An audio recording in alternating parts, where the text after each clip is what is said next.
আসসালামু আলাইকুম, স্বাগতম জানাচ্ছি বিবিসি নিউজ আন্তর্জাতিক সংবাদে। শুরুতেই সংবাদ শিরোনাম, এরপর বিস্তারিত। হরমুজে ইরানকে টোল দিতে নারাজ ৬ দেশ। ইরান যুক্তরাষ্ট্রের গুপ্ত খেলা। ইরান যুদ্ধ নিয়ে কংগ্রেসে তলব যুক্তরাষ্ট্রের প্রতিরক্ষামন্ত্রীকে। ক্ষতিগ্রস্তদের বিশেষ সহায়তা দিচ্ছে ইইউ। এখন বিস্তারিত। আপনি যদি ইসরায়েলের ধ্বংস চান এবং মুসলিমদের পাশে থাকেন, তাহলে ভিডিওতে লাইক করে চ্যানেলটি অবশ্যই সাবস্ক্রাইব করে দিবেন এবং আপনার মূল্যবান মতামত অবশ্যই কমেন্টে লিখে জানিয়ে দিবেন। হরমুজে ইরানকে টোল দিতে নারাজ ৬ দেশ। পারস্য উপসাগরের গুরুত্বপূর্ণ জলপথ হরমুজ প্রণালী ব্যবহারে ইরানের প্রস্তাবিত টোল দিতে সাফ না বলে দিয়েছে উপসাগরীয় ৬ দেশ। গতকাল মঙ্গলবার সৌদি আরবের জেদ্দায় আয়োজিত এক বৈঠকে এ সিদ্ধান্তের কথা জানায় দেশগুলো। এতে নতুন করে আঞ্চলিক উত্তেজনা বাড়ার আশঙ্কা দেখা দিয়েছে। দেশগুলো হল গালফ কোঅপারেশন কাউন্সিলের জিসিসি দেশ, সৌদি আরব, সংযুক্ত আরব আমিরাত, কুয়েত, কাতার, বাহরাইন ও ওমান। বৈঠক শেষের জিসিসি মহাসচিব জাসেম মোহামেদ আলবুদাইউই এক বিবৃতিতে বলেন, হরমুজ প্রণালীতে চলাচলকারী জাহাজ থেকে ইরানের টোল আদায়ের প্রস্তাব অবৈধ এবং তা গ্রহণযোগ্য নয়।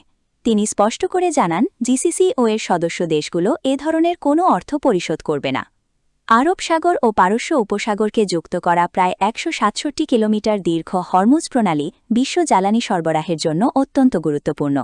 বৈশ্বিক তেল পরিবহনের বড় একটি অংশ এই পথ দিয়েই যায়, ফলে এখানে যে কোনো সিদ্ধান্তের প্রভাব পড়ে আন্তর্জাতিক বাজারে। ইরান যুক্তরাষ্ট্রের গুপ্ত খেলা। গত ২৮ ফেব্রুয়ারি ইরানের বিরুদ্ধে যুক্তরাষ্ট্র ও ইসরায়েলের যৌথ হামলা শুরুর মাত্র ১২ ঘণ্টা আগে তেহরানের ক্রিপ্টোকারেন্সি ব্যবহারকারী ফিরোজ একটি গুরুত্বপূর্ণ সিদ্ধান্ত নেন। তিনি তার সব সঞ্চয় ইরানের বৃহত্তম ডিজিটাল প্ল্যাটফর্ম নোবিটেক্স থেকে সরিয়ে নিজের ব্যক্তিগত ডিজিটাল ওয়ালেটে নিয়ে যান। তার আশঙ্কা ছিল, যুদ্ধের মধ্যে রাষ্ট্রীয় নিয়ন্ত্রণে থাকা কোনো প্ল্যাটফর্মে তার অর্থের মালিকানা ঝুঁকির মুখে পড়তে পারে কিংবা সাইবার হামলার শিকার হয়ে পারে। আল জাজিরার বিশেষ প্রতিবেদনে ক্রিপ্টো লেনদেন পর্যবেক্ষণকারী সংস্থার চেইনালাইসিসের তথ্য মতে গত বছর ইরানের ক্রিপ্টো অর্থনীতির আকার ছিল $৭৭৮ কোটি বেশি। তবে এটি কেবল সাধারণ নাগরিকদের উচ্চ মূল্যস্ফীতি থেকে বাঁচার পথ নয়, বরং ইরানের Islamic revolutionary guard corps AIRGC এই খাতের বড় অংশ নিয়ন্ত্রণ করছে। দেশটির প্রচলিত ব্যাংকিং ব্যবস্থার চেয়ে ক্রিপ্টোকারেন্সিতে লেনদেন করা সহজ এবং এটি শনাক্ত করাও বেশ কঠিন। ফলে তেল বিক্রি, অস্ত্র কেনা এবং আন্তর্জাতিক নিষেধাজ্ঞা এড়াতে একে বড় হাতিয়ার হিসেবে ব্যবহার করছে IRGC। এদিকে তেহরানের এই অর্থনৈতিক পথ বন্ধ করতে মরিয়া হয়ে উঠছে ওয়াশিংটন। ইরান যুদ্ধ নিয়ে কংগ্রেসে তলব যুক্তরাষ্ট্রের প্রতিরক্ষামন্ত্রীকে। ইরান যুদ্ধ নিয়ে যুক্তরাষ্ট্রের প্রতিরক্ষামন্ত্রী পিট হেগসেথ কংগ্রেসের সদস্যদের কঠোর প্রশ্নের মুখোমুখি হতে যাচ্ছেন। সংঘাত শুরুর পর এই প্রথম তিনি কংগ্রেসে সাক্ষ্য দেবেন। দ্য গার্ডিয়ানের প্রতিবেদনে বলা হয়, সংঘাত শুরুর পর এই প্রথম আজ বুধবার কংগ্রেসে সাক্ষ্য দেবেন পিট হেগসেথ। পিট হেগসেথ হাউস আর্মড সার্ভিসেস কমিটির শুনানিতে উপস্থিত হবেন।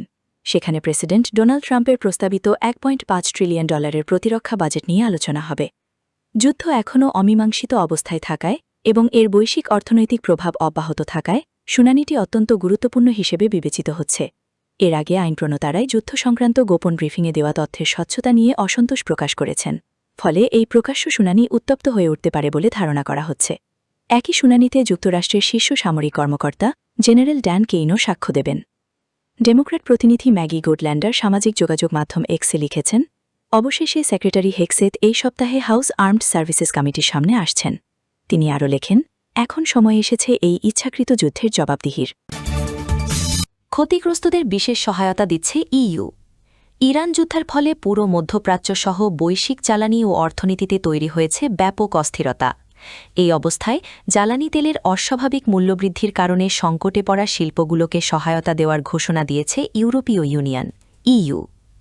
সরকারি অনুদানের নিয়মের সাময়িক শিথিলতা আনার মাধ্যমে ইইউভুক্ত দেশগুলো এখন সরাসরি সংকটে পড়া খাতগুলোতে আর্থিক বিনিয়োগ করতে পারবে। গত ২৮ ফেব্রুয়ারি ইরান বিরুদ্ধে যৌথ হামলা চালায় যুক্তরাষ্ট্র ইসরায়েল। প্রায় ৪০ দিন ধরে চলা এই যুদ্ধ শুরুর পর থেকেই বিশ্ববাজারে জ্বালানি তেল ও গ্যাসের দাম হুহু করে বাড়তে থাকে। এই অবস্থায় বুধবার ইউরোপীয় ইউনিয়ন জানিয়েছে, তারা সদস্য রাষ্ট্রগুলোকে কৃষিসহ জ্বালানি নির্ভর খাতগুলোতে সরকারি অর্থ ব্যবহারের অনুমতি দেবে। ইইউর প্রতিযোগিতা বিষয়ক প্রধান তেরেসা রিবেরা এক সংবাদ সম্মেলনে বলেন, নাগরিক ও প্রতিষ্ঠানগুলোর ওপর যে প্রভাব পড়ছে তার দ্রুত সমাধান প্রয়োজন। সেই পদক্ষেপগুলো হবে কার্যকর ও আনুপাতিক।